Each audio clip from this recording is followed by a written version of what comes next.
I don't know if you've ever had the opportunity to do a behind-the-scenes tour or be at a concert and be behind the scenes, or be part of a play or a theatrical group and be part of a play and behind the scenes, but I think it's so cool. We had a chance when we went to Disneyland when our kids were little. We were just there for one day. I was there for a church conference, and then we had this chance one day to go to Disneyland. And we went there, and then California Adventure had just opened not long before we got there. And so that was all new, and we were just kind of lost in all of it. But we were walking through Disneyland and then walking through the California Adventure, and someone came up to us that was a Disney employee. And they said, "Hey, have you guys ever been here before?" And it was me and my two littles and Wendy, and we were like, "No." And they were like, "Well, are you lost? Are you okay?" And I'm like, "Yeah, we're fine. We're just kind of walking around and trying to do all this in one day." And I said, "Well, let me tell you what. I'm a tour guide here, and I would like to take you on one of the rides." And we're like, "Okay, does that cost extra? What is this?" And they're like, No, it's free." So they took us to the front. Like, we skipped all these angry-looking people. We're just like, they thought we had bought some kind of fast pass. We bypassed everybody. We went through a back door. Like, we got to see behind-the-scenes kind of stuff. And then took us to the very front of a ride called California Dreamin', which is like this ride, takes you up in the air, and you fly. It looks like you're flying over like the groves, and you can smell stuff and feel the wind in your hair. It was the coolest. I don't even know if the ride's that cool, but it was the coolest thing to skip all those people and be made to feel very special, right? And to do that. And so that was really cool. And then a couple years ago in Branson, we did the behind-the-scenes tour at Sight and Sound Theaters, which if you've never been to Sight and Sound Theaters or Branson, highly suggest you go sometime. Amazing shows they put on. Jesus was my favorite show that I've ever seen there. I saw that last year, or maybe 2 years ago now. But this was a different show, and they had a bunch of animals, like livestock in there, and they had all of the set designs and how they move these huge set pieces, and so they kind of bring the Bible to life. It was so cool. But the coolest part to me of that show was then watching the show, knowing how everything was coming out and working together, and when we saw big things happen, knowing some of the people that were back there pushing those set pieces and making all that happen. And so today what I want to give for you is kind of a unique look at our strategy behind the scenes at Coffee Creek, to let you know where we're coming from and why we do things the way we do and why we're a little bit different sometimes and why things sound a little different. And so I want to help you with that. And so you're going to get, whether it's your first time here or your 1,000th time at Coffee Creek, you're going to get kind of that behind the scenes. If we were doing a documentary, we would have produced a documentary on this. But that kind of behind the scenes, how do things work and what is this all about? And I think it's really important as the fall gets kicked off that you see some of that up close and personal, because the fall is a huge time for our church, and it has been over the last 14 years that I've been a part of what we've been doing here. So I want to be transparent with you and let you kind of see all that and how that works, because you can have a starring role in the production that we're about to pull off this fall. You can be a hero in this story. And there's a very simple way for you to participate. It's not complex. There's not a lot of lines for you to memorize. It's not difficult. It's just manifesting a little courage, a little boldness to get over that one thing that is so difficult, and sometimes that is just having a conversation. And so I'm going to talk about that today. I'm going to walk you through kind of how we do it and what the purpose of next Sunday is really all about, so that you have a clear understanding. If you've been here a while, you've observed some of this. If you've sat in on any of our meetings, you might know some of the words and the terminology I'll use today. But if you're new to our church, or you're relatively new to our church, or you never went to those meetings, you may still have not kind of put it all together. And today I hope that this puts it all together for you to understand the method to our particular madness at Coffee Creek. So we have a defined area that we were planted in as a church. There's a church just 6 miles from here that started us in 2002. We got started as Coffee Creek Church. I just looked at the other Coffee Creek Church. There is one other Coffee Creek Church in America. It's in Indiana. They just celebrated their 200th anniversary last year. So they're 200 years old. We're 20 years old. And as I was thinking about why a church would go 6 miles down the road to start a new church, they knew that this area would start to grow population-wise, and could use a new church in this area where there was no church. And so that was their vision. So we started over in the elementary school. Prairie Vale Elementary is where we started. And then we were in a shopping center for a while, and now we've been here for many years. And so this is kind of us. If you look at the little red square, that's us, where we're at in the community. And this is kind of the circle that we're reaching best at this point. So we reach nearly to Piedmont, nearly to Cashin, down south, nearly to Kilpatrick, and then just a little bit past Mitch Park. And you may not live in one of those areas, and thank you for driving. But this is our best shot. This is our best area that we tend to have the deepest reach in. 3 school systems would be the Deer Creek school system. We have the very good reach in. And then the Edmond schools, the 2 northern high schools that we have pretty good reach in. Beyond that, it's very difficult for us because it's such a heavy populated area with so much going on, and the expensive advertising is like nowhere else I've ever been in my life. You know, when I pastored in small towns, we could almost own the newspaper because it was so inexpensive to advertise, and it was so easy to get in the mail. You know, we could send out a mailer to a couple thousand people, and we'd hit every home in the whole area. Here it's much more difficult because our population density is so much stronger. And it's difficult to make an indent because there's not one community here. There's multiple communities. I mean, I just mentioned 3 big high schools in our area that we're trying to reach. No other community did I ever serve had more than one high school. So we always had just one high school and one principal I needed to know and one superintendent.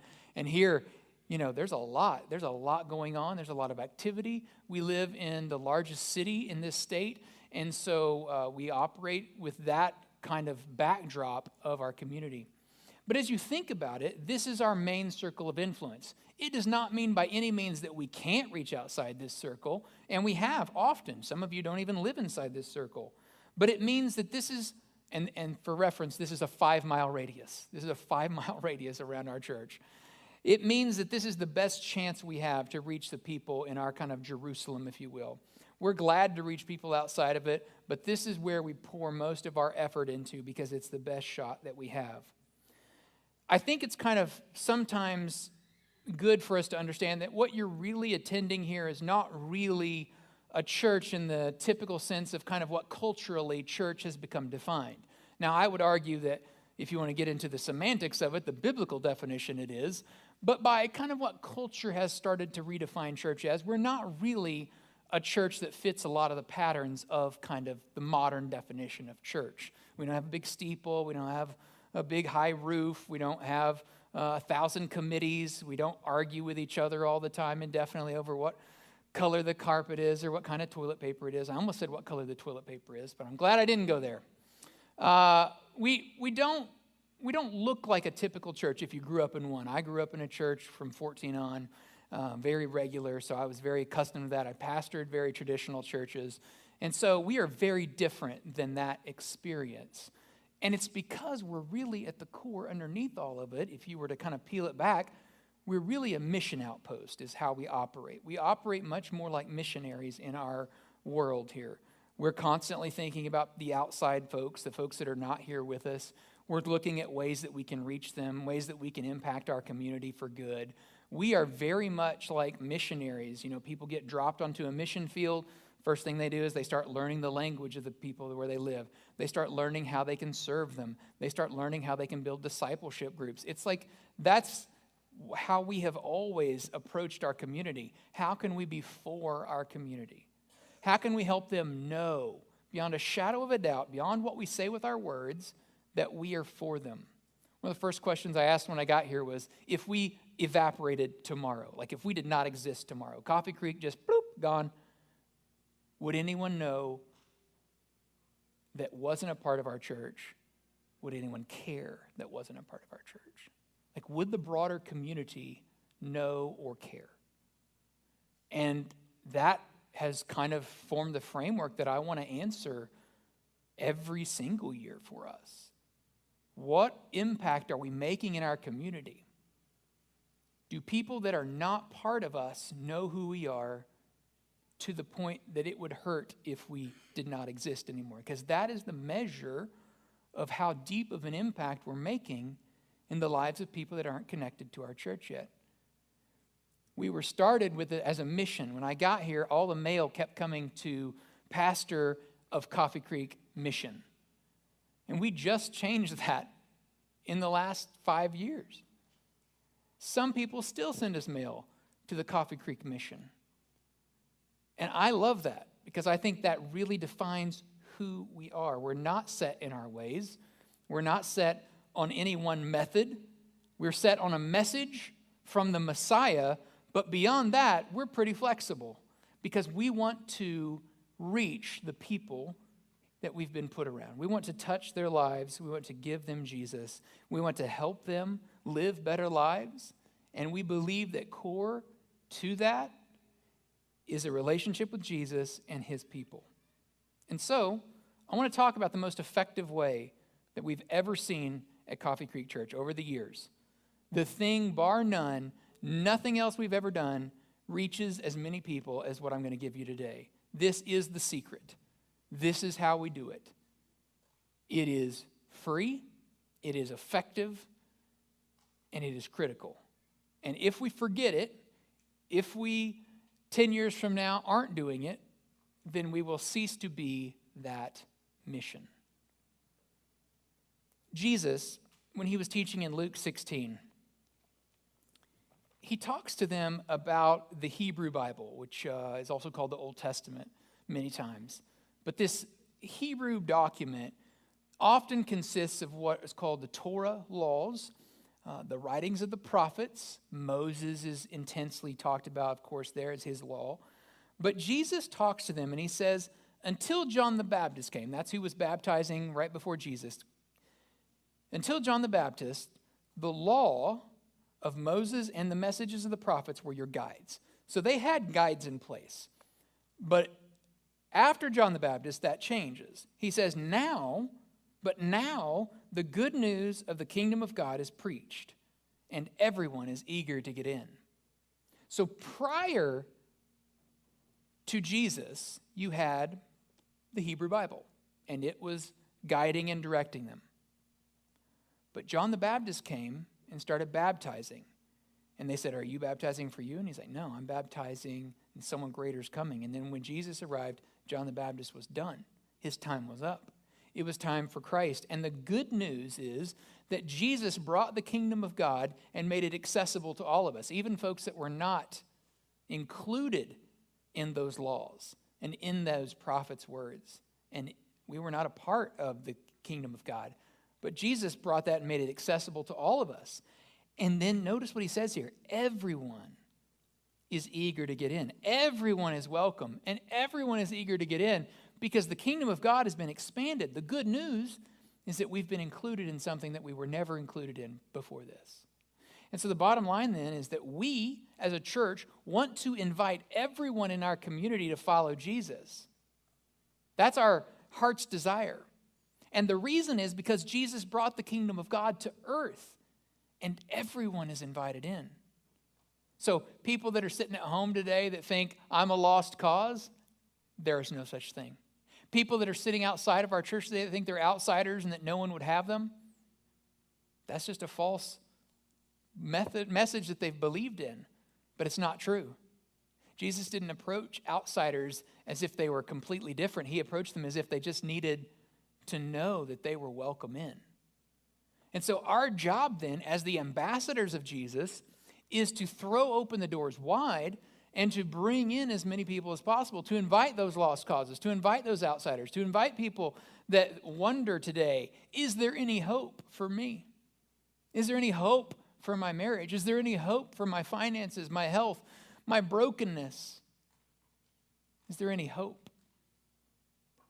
And they need to know that absolutely there's hope because they are welcome. Now, if you're a person of faith, if you follow Jesus, you may be thinking, well, Pastor, I'm just not sure. I'm not sure any of my friends would be interested in anything we do here. You know, they live in Oklahoma. There's a church on every corner. They've had ample opportunity. They're fine.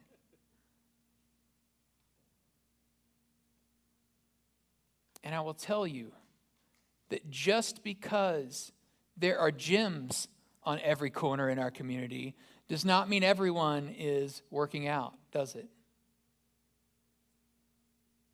They're all over. Why can't people find their way into them? Why aren't we all the picture of health? Why is no one making statues of us? Well, just because they exist doesn't mean you know you're welcome there. I'm not a member of a gym. I'm freaked out that they would have some sort of bro code that I don't know when I walk in there, or have some sort of grunt I have to do. Or I've heard of one gym that you can't grunt at and you get in trouble. The alarm goes off on you. So I'm not familiar with those environments. I don't want to go in those environments.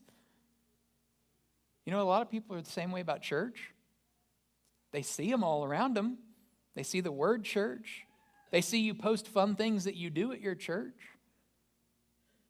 But it's a big ask for them to say, hey, could I go to church with you? Like, what do we want them to do? Knock our door down, begging to come with us?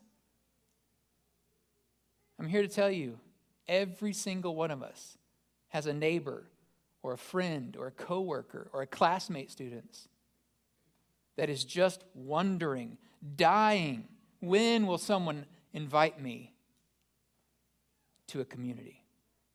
You know, one of the things we lost during COVID, research has shown clearly now, is a sense of community. We were already on a pretty downward spiral with that. Books have been written over the last decade that really have highlighted what's going on there. As we move from front porch people to back porch people, as we move from bowling league people to home entertainment, we've really lost a lot of the hallmarks of community. And yet, people have a hunger and a desire for that. Where can I belong? What if a new relationship with a community could help them, could be the boost that they need? Well, we want to create a space for those on the outside looking in. And we want to create opportunity for you to be able to invite them in. Perhaps, though, you're a skeptic and you're not completely sold out on not only what Coffee Creek is doing, but maybe not even what, this whole religion thing is about, whatever this Jesus thing is about. Maybe you haven't bought into all of that yet. And that's okay. We love tire kickers. We love skeptics and seekers. But maybe you're like, okay, well, what has this message got to do with me at all? We're not diving into in-depth theology today. We're not answering some of those big questions today. You want me to invite someone to something that I'm not quite sure about yet? Absolutely. Have you ever given a 5-star rating to somewhere because you had a good experience? Like a good restaurant? I know I have. Gone on Yelp and said, hey, it was a good day, good meal. I did not get to meet the chef that day. I didn't meet his whole staff. I didn't know everything about what the recipes contained that day, but I had a good experience. And so I was able to invite all my people that would ever read my review to that restaurant.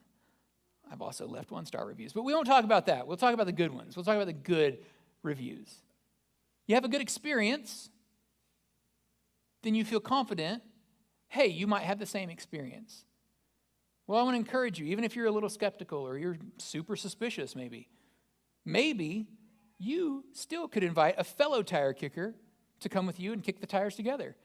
You do it half the time. You guys can work on both sides of the thing. You could be fully sold out to your experience, but still wondering about how all of it works. I want to encourage you, just like Jesus encouraged people to come and to experience. This is your invitation. And that's how you can understand that kind of way to do that. Now, I have heard people say when they invite a friend, they get a surprising response sometimes. Sometimes they get a response where someone says, I just didn't know that you wanted me to go with you. I didn't know that I would be welcome there. And the number one reason research has shown over time why people don't attend a church is that no one has personally invited them. And I think maybe we send the wrong message when you see your church advertising on Facebook and you see us sending out these postcards in your seats and you see the billboard on Portland that we're running right now with Miss Oklahoma, and maybe you think, well, that's going to do all the work. And what you fail to connect, because sometimes I'm not that good at connecting that for you, is that's all background noise. That's all backup to your invitation. All we're trying to do is create broad awareness so that when you go in to invite someone, they go, oh yeah, I saw that somewhere. they're probably not going to remember that they saw a Facebook ad that was targeted to people that are just within 5 miles of our church. They're probably not going to remember that they got the postcard in the mail. They're probably not going to remember they saw that as they were driving to work. But they might have something that triggers and they go, oh yeah, I know something about that. I mean, obviously, we're not on CNN, so they didn't see it there, right? They're not going to remember where it was, but it works to help out your invitation. Rarely do people show up because they saw a billboard, right? That's not how that works. Think about Coca-Cola. Coca-Cola advertises on billboards all over the world. Does anyone see that and go, yep, getting a Coke, and just jerk it right over into the parking lot of the 7-Eleven? No. It's to put a message there for when they finally get thirsty and they go, I would like something to drink. I think out of all my choices, I'll reach for that one. In the same way, we don't expect someone to flip a U-turn on Portland and start racing over here when they see that billboard. We're putting a message out there so that hopefully when they get the personal invite, the thing that really matters, the thing that's 90% effective. Do you know how effective billboards are in direct response? Less than 2%. Yeah, it's just not a thing. It's only in the background. It's only to help you. All these tools are to help the people that call Coffee Creek Church home be more effective. So,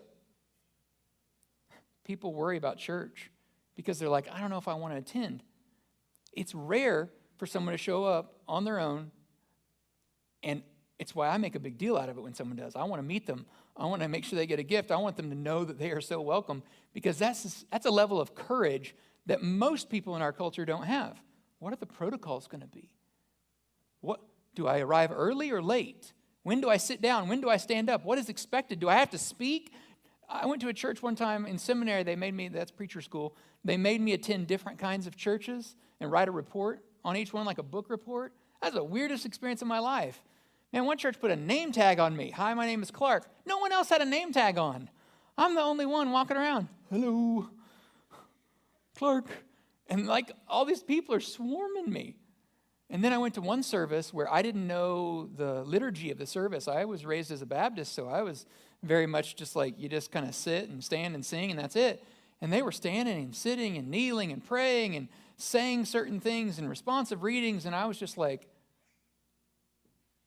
I wanted out, but there was no way to get out.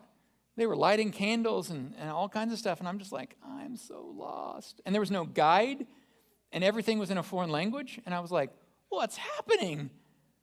I didn't know what I had done wrong, but I felt pretty bad about myself at the end, if that's what they wanted me to feel like. And so I went to one church, and I was on the back row, as I usually did at these. And before the church service started, like the piano player stopped playing and came over and was like, what are you doing here?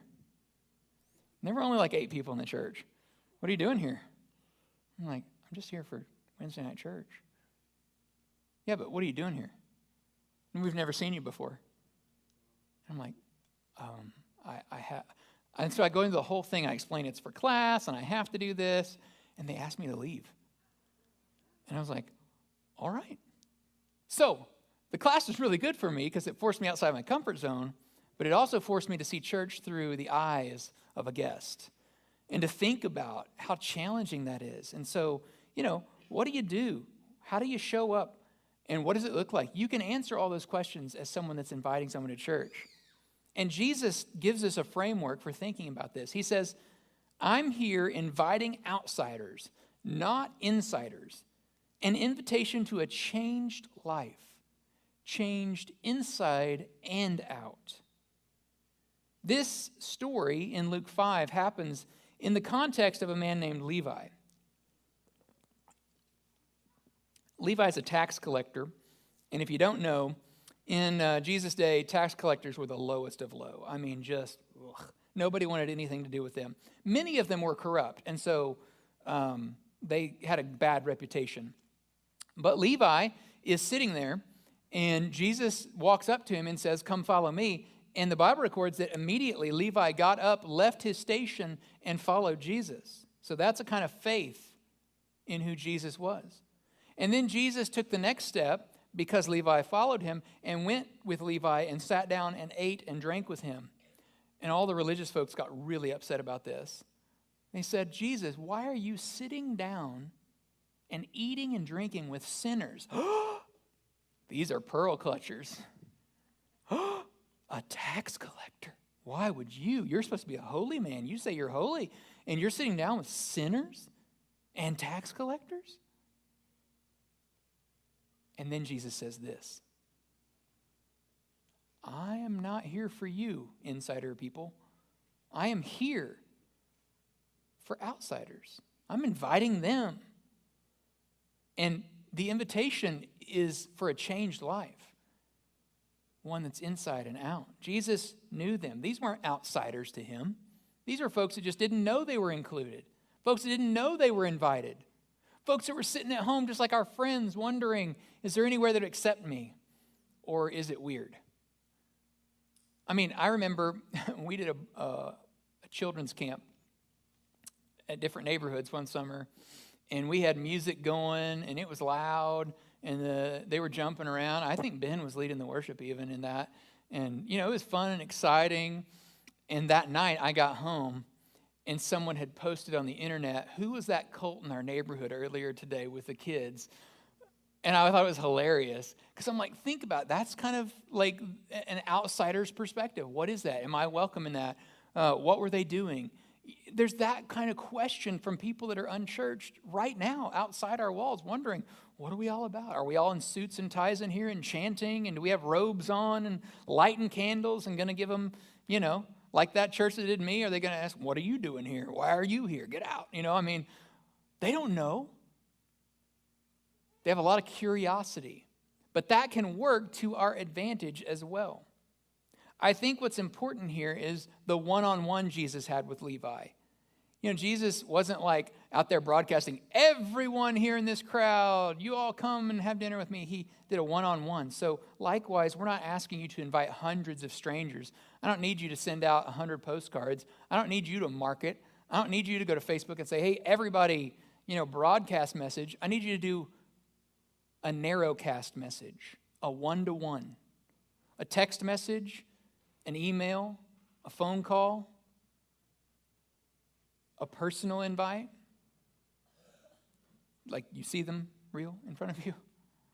Invite them. Just invite one friend to sit with you. A friend that you know today feels like an outsider. A friend you could solve that problem for. Wouldn't that feel so amazing if you invited someone and then they had that response, like I said, so many people end up getting? Oh, I didn't know if I'd be welcome there. Thanks so much. I've wondered about that. Or who knows the innumerable positive possibilities that could come out of your invitation. Levi could have said to Jesus, get away from me. I'm not leaving my job. I'm not leaving this behind. I'm not following you. But instead, he immediately dropped what he was doing. He was ready. Who knew Levi was ready to follow Jesus? Well, Jesus did. He brought the kingdom of God close. He knew people were just ready to get in and be a part of that. It's a compelling message. We have a compelling message when we invite someone. What if you took someone like Jesus did, someone that was feeling down or depressed, or someone that was feeling unloved, or someone that was feeling down on their luck, and you connected them to a vibrant community that wants good for them, that will celebrate their successes and will hold them together through their crisis? Wouldn't that make you feel pretty good? That's the kind of hero we're looking for in this story. And the kind of story you can write. Takes a little boldness, takes a little courage, but the people that do this find a fulfillment that cannot be purchased through a course, cannot be read about in a book, cannot be done any other way than that one weird kind of difficult step that takes of courage to broach the subject. And in that vein, I want to give you a framework for that. I want to make it as easy as possible. We have found the language, come sit with me, helps a lot. It is simple. It is relational. It is not a mass broadcast. It's not y'all come. It's not, hey, you should come. Hey, if you're not doing anything, next Sunday, you know, maybe stammering and being weird. It's none of that. It's just, hey, you want to come sit with me in church? It's a question.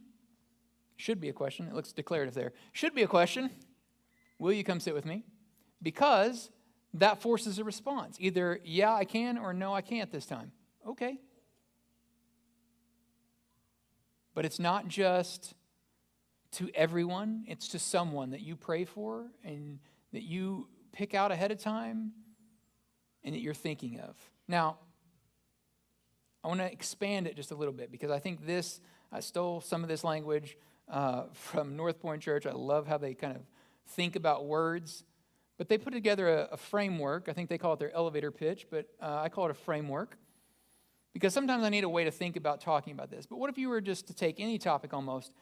Life is stressful, but you want to give it your best shot, so we want to help you. That is the purpose of our church. Raising kids is stressful, but you want to give it your best shot, so we want to help. Why don't you come sit with me? Finances are stressful. You want to give it your best shot? We want to help. Come sit with me. Marriage is stressful. Parenting is stressful. Work is stressful. Lots of stressful things in our world. And I can already hear it now. I saw a couple of these, even though it's dark in here, I saw a couple of these. Really, Clark, Coffee Creek's going to help with all of the world. You just think Coffee Creek is the solution? I mean, kind of. Well, how is it not? Is there someone that comes to us with a problem in their marriage that we're not going to help? Absolutely not. Is there someone that is struggling with their finances that we're not going to give resources to? We're not going to show them exactly how you can get out of debt? We're not going to give them a book? We're not going to have someone talk to them? Well, no, of course we would. Someone having difficulty in parenting? We have a whole resource center right back there. We talk about it on a regular basis. We work through different ways to do this. We have courses. Yeah, absolutely. Yeah, we are a lighthouse, but we're not just here for no reason or purpose. We have a very clearly defined purpose. We want to be helpful as a resource to our community. So the unchurched and the de-churched in our community, we want to communicate that to. But that's the most difficult thing. As I mentioned, all of the marketing messages out there from roofers to people that want to spray your lawn, it's really tough to bust through the marketing in a community like this. To say, hey, we're here, and we're here for you. I mean, think about it. We're not a coffee shop, and yet we serve coffee every Sunday. We're not a donut shop, and yet we have donuts. We spend considerable resources every year providing those things for free. Why? Well, it's one way to express radical hospitality. We want to put people at ease when they come in. We want them to grab coffee and a donut and have time to sit around and to chat with one another and to feel welcome. Hospitality is one of our key giftings at Coffee Creek, and we use it regularly. It is one of the tools in our toolbox. And so next Sunday, this is one of our tools in our toolbox. We are not a pageantry, but we have Miss Oklahoma coming to church, right? We are going to be giving away free snow cones, but we're not a snow cone shop after church. We do a lot of things that are not directly related to our core function. Why? Because that creates an opportunity for a conversation and for curiosity. And curiosity is one of our greatest tools to invite people to come here. If it's just regular church, it might be more difficult to invite someone. But if we have something special going on, you can say, hey, come to our church. We've got this special thing going on. If you know moms and daughters, you ought to be inviting them to come next Sunday because Miss Oklahoma is going to be here. She's going to have a very positive message. And the daughter and the mom could get a picture with Miss Oklahoma. It's all about Instagram, baby. Come on. There you go. That's your way in. If you know a school teacher, you better be inviting them next week because she's a public school teacher and she's got a message that she's taken to schools all over Oklahoma that is really powerful. It's right here. It's free. So that's step one of this. What if they ask, why is this church sending me this full-color large postcard in the mail? Why is this church on Facebook advertising this event? Why do they have a billboard? What is the purpose of this? They're either going to think one of two things. They're going to think they're crazy, right? Or they're going to be curious. And it's okay if they think they're crazy and they're curious enough to come check it out. The reason for all of that is to create curiosity. Because there's people still thinking that they're not welcome in church. despite our best efforts. So we use all those tools to create curiosity because we know they might try our church out of curiosity. They might try our church to, what are these people really all about? Because they see the effort and the resources we're willing to invest in grabbing their attention. And if it's that important to us to do those things, they're going to know that we have an open seat for them. But they're not going to stay because of that. Because we're not a church of events. We do about 6 a year. It's not going to happen every weekend, right? But we have these, what we call these big day or big momentum events. And this is our first one this fall. It's the first one we've had since Easter. It's a big deal. We give you resources. We put cards in the seats. We put those round cards out a couple weeks ago. We're pushing you to invite your friends and family because this is all of us. This is our first little Super Bowl of the fall. This is our big day. And it creates a unique opportunity for us to live out that invitation, that moment where we say, hey, come to church with me. We're working overtime. We're investing because we believe in this opportunity. We want them to understand, not only are they invited, but they're welcome to come and to stay. Like we want hospitality to just be overwhelming to them when they come.